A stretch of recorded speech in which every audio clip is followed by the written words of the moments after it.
Nunca imaginé que una simple fiesta familiar marcaría el inicio de una tormenta emocional que pondría mi mundo de cabeza. Me llamo Isabel, tengo 41 años y hasta hace poco creía tener mi vida perfectamente ordenada. Llevo 14 años casada con Carlos. No tenemos hijos, pero disfrutamos de una vida tranquila, sin grandes sobresaltos, sin sobresaltos, hasta esa noche. Fue durante la celebración del cumpleaños número 23 de mi sobrino Javier. Mi cuñada organizó una cena en su casa y todos estábamos ahí. Familia risas vino corriendo por las copas y una sensación cálida de pertenencia. Javier siempre ha sido alguien especial para mí. Brillante, guapo, educado con una madurez que siempre me impresionó. Él y yo compartimos una conexión única, quizás porque nunca fui madre, y de alguna forma él llenó ese vacío con su cariño incondicional. Pero esa noche hubo algo distinto, algo en su mirada, en su forma de acercarse, de hablarme. Algo cambió, y aunque no lo supe en ese instante, ese pequeño gesto sería el inicio de una cadena de decisiones que pondrían a prueba todo lo que creía sobre el amor, la lealtad y los límites.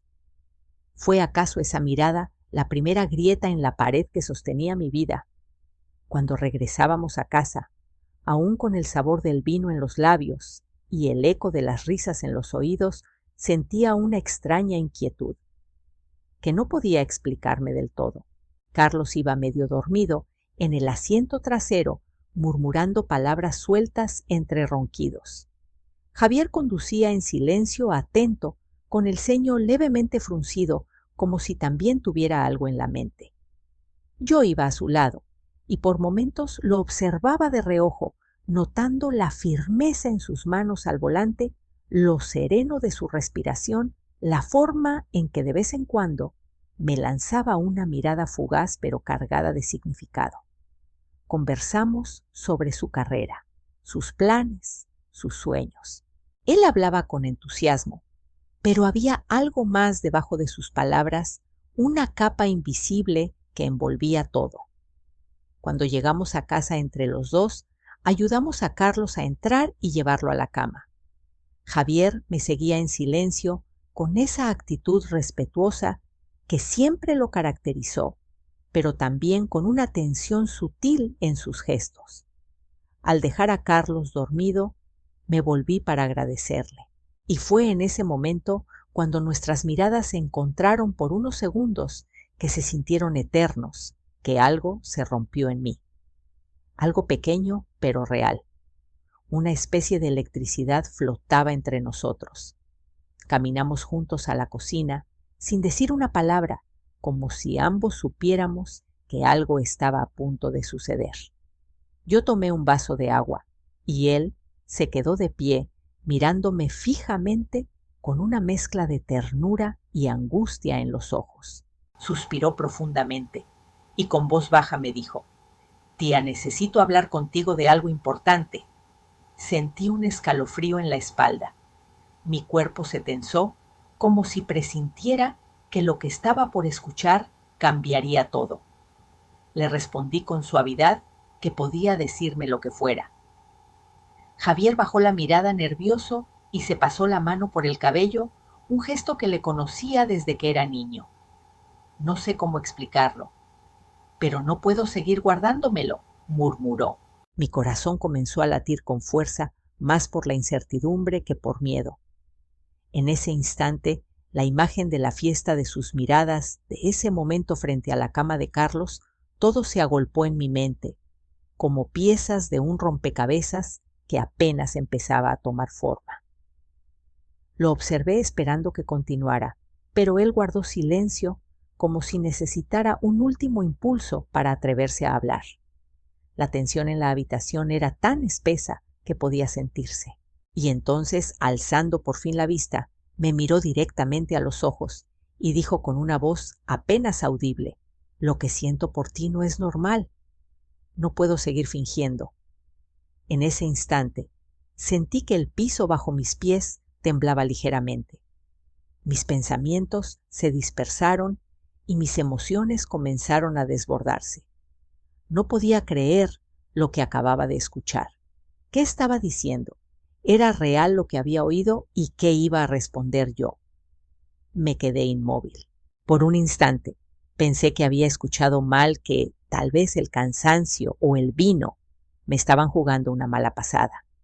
Pero la seriedad en su rostro, esa mezcla de ansiedad y determinación, confirmaba que sus palabras eran reales. ¿Qué estás diciendo, Javier? Pregunté con un hilo de voz más para ganar tiempo que para buscar una explicación. Él bajó la mirada avergonzado, pero no se retractó. Desde hace tiempo siento cosas por ti que no debería sentir. Lo intenté, de verdad, intenté ignorarlo, salir con otras personas, alejarme, pero no ha funcionado. Y después de esta noche, ya no puedo seguir fingiendo. Sentí un nudo formarse en mi garganta. Una parte de mí quería gritar, poner distancia, recordarle quién era yo, su tía, la esposa de su tío. Pero otra parte, más callada, más temerosa, no podía ignorar el calor que me subía por el pecho ni el temblor leve en mis manos. ¿Cómo habíamos llegado hasta aquí? ¿En qué momento esa cercanía tan inocente, tan familiar, se transformó en algo que ya no podía controlar? Me sentía traicionada por mi propio cuerpo, por esa parte de mí que no podía negar que en el fondo algo de lo que decía Javier había resonado en mí.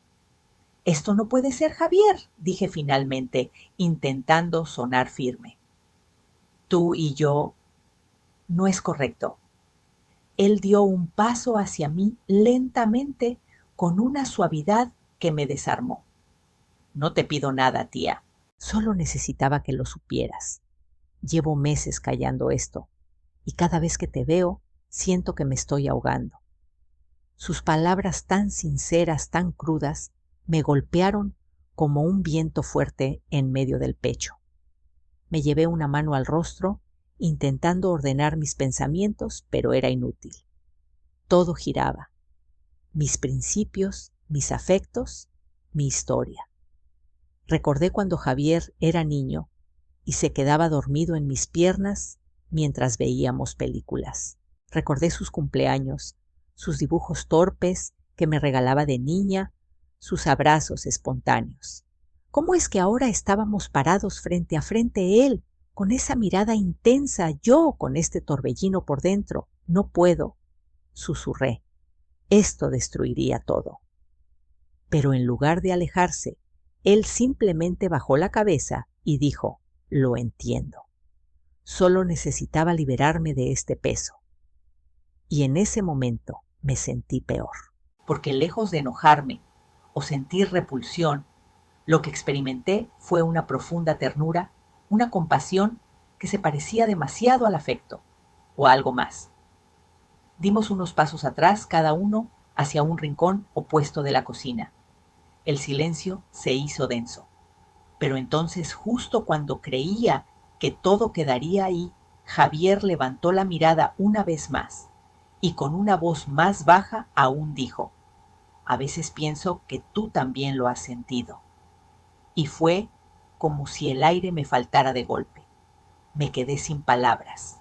Esa última frase, pronunciada con una suavidad devastadora, me atravesó como una ráfaga helada. A veces pienso que tú también lo has sentido. ¿Cómo se atrevía? ¿Cómo podía decir algo así justo cuando yo estaba luchando con todas mis fuerzas por mantener la cordura, por sostenerme sobre lo poco que quedaba de mis convicciones? No respondí de inmediato. Mi mente era un caos. La habitación se sentía más pequeña, como si las paredes se cerraran lentamente sobre nosotros. Miré la encimera, el fregadero, cualquier cosa que no fueran sus ojos, pero no podía escapar del eco de sus palabras que retumbaban en mi pecho como tambores apagados. ¿Lo había sentido yo también? Había alimentado sin querer, sin darme cuenta, esa cercanía peligrosa. Recordé momentos sus abrazos más largos de lo necesario, nuestras pláticas profundas, su risa cuando le acariciaba el cabello como cuando era niño. Y lo peor, recordé mi sonrisa en cada uno de esos instantes. Sentí vergüenza, sentí culpa, pero también sentí una punzada de algo más oscuro, más prohibido. Javier, eso no está bien, murmuré al fin, pero mis palabras carecían de la fuerza que hubiera querido. Me odié por eso. Me odié por no poder gritarle que estaba loco que se alejara. En cambio, lo único que pude hacer fue cerrar los ojos y tomar aire como si buscara oxígeno en medio de un incendio. Javier no insistió, solo se quedó ahí de pie mirándome, y fue en su silencio donde encontré más ruido. En sus ojos no había culpa ni arrogancia, solo un dolor profundo. Un amor equivocado, sí, pero sincero. Y yo era la adulta, la responsable, la que debía poner límites. Pero esa noche me sentía débil, vulnerable, como si el peso de mi vida entera me cayera sobre los hombros. Tienes que irte, dije con firmeza esta vez. No podemos hablar de esto otra vez. No debe repetirse. Él asintió despacio, bajó la mirada y caminó hacia la puerta. Yo no lo seguí. Solo me quedé ahí, respirando con dificultad, sintiendo cómo el alma me temblaba. Escuché el clic de la puerta al cerrarse y por un momento me permití llorar. Lloré en silencio, como si mis lágrimas pudieran lavar esa culpa que ya se había metido hasta los huesos. Pero justo cuando creí que todo había terminado, el timbre de mi celular rompió el silencio. Era un mensaje de Javier. Solo decía: gracias por escucharme. Pase lo que pase, siempre voy a estar para ti. Lo apagué de inmediato, pero mis manos temblaban. ¿Cómo se suponía que iba a volver a la normalidad después de esto? ¿Cómo iba a ver a Carlos, a mi familia, sin que mi rostro me delatara? Lo que antes era claro, ahora era una maraña. Y en el fondo, aunque no quisiera admitirlo, algo dentro de mí ya había cambiado para siempre. Pasaron los días, pero mi mente seguía atrapada en esa noche. Intentaba llevar una rutina normal, levantarme temprano, preparar el desayuno, acompañar a Carlos en sus silencios de siempre, responder los mensajes del trabajo. Todo seguía su curso, excepto yo. Dentro de mí, algo se había fracturado. Me miraba al espejo y no reconocía mi reflejo. Había una sombra en mis ojos, una fatiga que no era física, sino moral. Cada vez que veía a Carlos, el peso de la culpa se volvía más insoportable. Él tan confiado, tan tranquilo, seguía con su vida como si nada. Y yo estaba cargando un secreto tan grande que apenas podía sostenerlo sin venirme abajo. No le conté nada, por supuesto. No sabía cómo hacerlo sin destruirlo todo. Pero lo que más me perturbaba no era el miedo a que se enterara, sino la intensidad con la que recordaba cada palabra, cada mirada de Javier. Sus ojos, su voz, su presencia. Era como si se hubiera quedado grabado en mi piel. Lo evité durante una semana entera. No respondí sus mensajes, no asistí a las reuniones familiares. Le pedí a María que me disculpara que no me sentía bien, pero era mentira. Me sentía demasiado bien con mi error, y eso era lo que me asustaba. Una noche, mientras cenábamos en silencio, Carlos me preguntó si algo me pasaba. Fue una pregunta simple, llena de preocupación genuina. Le respondí que solo estaba cansada. Él asintió y tomó mi mano con ese gesto automático que tantas veces me reconfortó. Pero esta vez no sentí alivio. Sentí culpa. Al irme a la cama no pude dormir. Me revolví entre las sábanas, mirando el techo, repasando mentalmente todo lo vivido, todo lo que había dejado entrar sin querer. Y entonces, como un susurro lejano, recordé las palabras de Javier. A veces pienso que tú también lo has sentido. Me levanté y fui a la cocina a beber agua, esperando que la soledad de la noche disipara mis pensamientos. Pero no fue así. Allí, en la oscuridad, con el vaso en la mano, vi el destello de un nuevo mensaje en mi celular. Era de Javier. No lo abrí al instante. Me quedé mirándolo con el corazón en la garganta. Finalmente, vencida por la necesidad, lo leí. Decía: sé que estás evitando esto, pero no puedo irme sin hablar contigo una última vez. No para convencerte de nada, solo para cerrar bien. Cerré los ojos. Respiré hondo. ¿Una última conversación? ¿Cerrar? ¿Qué significaba eso? ¿Estaba dispuesto a dejarlo atrás? ¿O solo era otra forma de dejar una puerta entreabierta? No respondí de inmediato, pero algo en mí sabía que esa charla era inevitable y que en ese encuentro quizá la historia daría otro giro. Tal vez no para peor, pero tampoco para mejor. Solo para lo inevitable. Tardé 2 días en decidir si debía responderle. Leí su mensaje una y otra vez, como si entre líneas pudiera encontrar una intención oculta, un tono distinto. Pero era claro, directo, casi sereno, una última vez. Esas palabras me revolvían el estómago. ¿Qué significaba para él cerrar bien? ¿Y qué significaba para mí? El domingo por la tarde, mientras Carlos salía a visitar a su madre, me quedé sola en casa. El silencio era tan profundo que hasta los muebles parecían contener la respiración. Fue entonces cuando escribí una sola palabra: ven. No pasó mucho tiempo antes de que el timbre sonara. Abrí la puerta con el corazón latiéndome en el cuello. Ahí estaba Javier, con una expresión entre triste y decidida, los ojos menos brillantes pero más maduros. Pasó sin decir nada y se sentó en la sala. Yo lo seguí como si no tuviera voluntad propia. Nos quedamos un rato sin hablar, observándonos, como si ambos supiéramos que estábamos cruzando una línea que ya habíamos rozado antes. Él fue el primero en romper el silencio. No te preocupes, no vine a pedirte nada, solo quiero que sepas que entiendo y que no te guardo rencor por evitarme. Sus palabras, lejos de tranquilizarme, me dolieron. Me sentí cruel, como si lo hubiera traicionado al huir, como si mis silencios hubieran sido cuchillos. No es fácil para mí, Javier, dije en voz baja. No sabes el caos que tengo aquí adentro. Me llevé la mano al pecho, tratando de señalar ese lugar donde se acumulaban la culpa, la ternura, el deseo y la confusión. Él asintió despacio, como si cada palabra que no decía también pesara. Solo quería mirarte una vez más con calma. No con tristeza, no con reproches, solo con gratitud. Porque aunque todo esto estuvo mal, también me hiciste sentir algo que jamás había sentido en mi vida. Sentí un nudo formarse en mi garganta. Esa sinceridad me desarmaba. Y entonces, sin poder evitarlo, lo tomé de la mano. Fue un gesto torpe, impulsivo, lleno de contradicción. Pero lo hice. Sus dedos temblaban como si no supieran si debían aferrarse o soltarse. Lo miré y dije: esto no debería haber pasado. Pero ya pasó. Él cerró los ojos.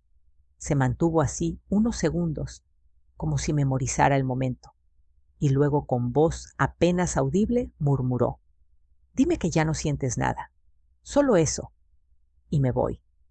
Supe en ese instante que esa frase era una trampa, no porque él quisiera manipularme, sino porque yo no tenía el valor de mentir. Tragué saliva, mis labios temblaban. Estaba a punto de responder cuando escuchamos el sonido de una llave en la puerta. Carlos había vuelto antes de lo previsto. El sonido de la llave girando en la cerradura me sacudió por completo.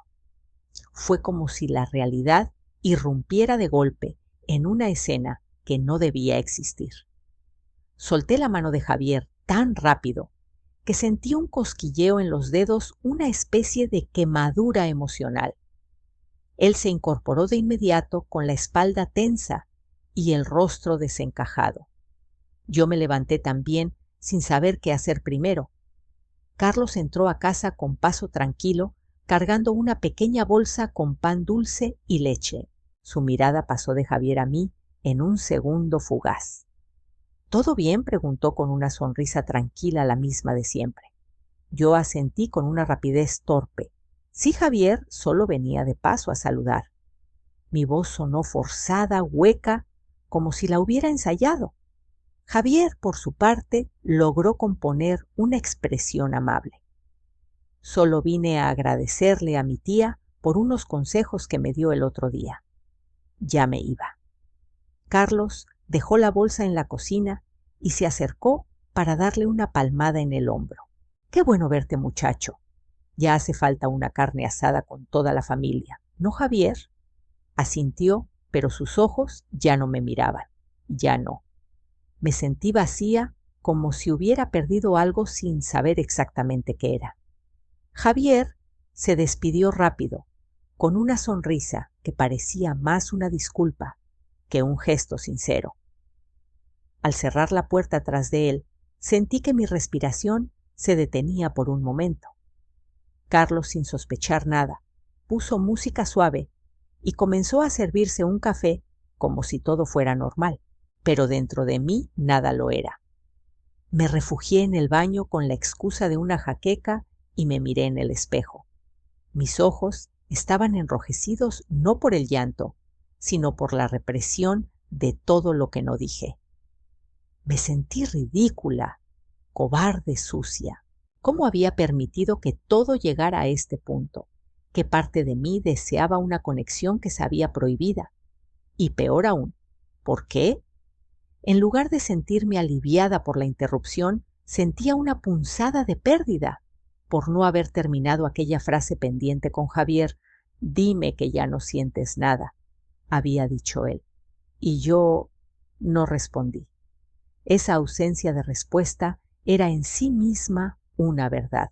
Volví a la sala con una falsa sonrisa y me senté junto a Carlos mientras hablaba sobre su visita a casa de su madre. Yo asentía, respondía con monosílabos, pero por dentro sentía que cada palabra era un ladrillo más en una prisión emocional que yo misma había construido.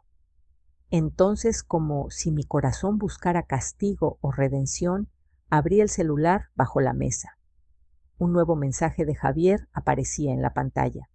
Esta vez solo decía: «No dije nada, pero tus ojos lo dijeron todo». Y en ese instante comprendí que el silencio también tiene consecuencias. Leí ese mensaje una y otra vez. No dije nada, pero tus ojos lo dijeron todo. Me estremecí. Era cierto. En ningún momento pronuncié una palabra que confirmara nada, pero mi mirada lo había traicionado todo. Me sentí descubierta, desnuda emocionalmente ante alguien que no debía conocerme tan profundamente. Guardé el celular sin responder, como si ignorarlo pudiera deshacer lo vivido. Pero ya era tarde. Carlos seguía hablando a mi lado, ajeno a la tormenta que se desataba dentro de mí. Me preguntó si quería ver una película y asentí intentando parecer normal, cuando en realidad sentía que estaba al borde de un abismo emocional. Nos sentamos en el sofá. Él me rodeó con el brazo como tantas veces antes, y por un momento ese gesto me pareció ajeno, distante, como si fuera parte de una vida que ya no me pertenecía del todo. Mi mente no estaba ahí. Volvía sin querer a la sala, minutos antes, a la tensión, a las palabras no dichas, a la promesa silenciosa de un cierre que nunca fue tal. Y en medio de todo eso, apareció el miedo. Miedo a perderlo todo, a herirme, a enfrentar la verdad. Pero también miedo a seguir viviendo en una mentira. En los días siguientes traté de reconstruirme a mí misma, como si fuera una casa en ruinas. Salí a caminar, retomé mi rutina, forcé conversaciones con Carlos, fingí interés en detalles que antes me encantaban. Pero no era lo mismo. Algo en mí se había roto o quizá se había despertado. Empecé a notar gestos que antes ignoraba, el modo en que Carlos evitaba mis ojos, cómo desviaba el tema, cuando intentaba acercarme emocionalmente. Y entonces me pregunté, ¿éramos dos personas huyendo de verdades distintas? Una tarde, mientras él dormía la siesta, me senté en la cocina y abrí una libreta vieja que usaba para anotar recetas. Pero esa vez no escribí ingredientes ni cantidades. Escribí palabras. Escribí culpa, límite, verdad, vacío, lealtad, deseo. Cada palabra caía como una piedra sobre el papel. Y al final, sin saber por qué, escribí el nombre de Javier. Me quedé mirando esa palabra como si fuera ajena y al mismo tiempo tan mía. Me sentí exhausta, no por lo ocurrido, sino por todo lo que había contenido durante años. ¿Desde cuándo me había estado apagando lentamente sin darme cuenta?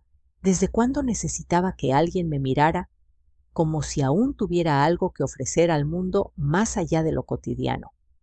Cerré la libreta con fuerza y me cubrí el rostro con las manos. No lloré, pero estuve cerca, muy cerca. No sabía qué debía hacer ni cómo seguir, pero algo estaba claro, ya no podía vivir en pausa. Y aunque no tenía respuestas, sentía que era momento de enfrentar por fin la mujer en la que me había convertido. El sol entraba por la ventana de la cocina como si quisiera acariciar con ternura las sombras que aún quedaban en mi interior.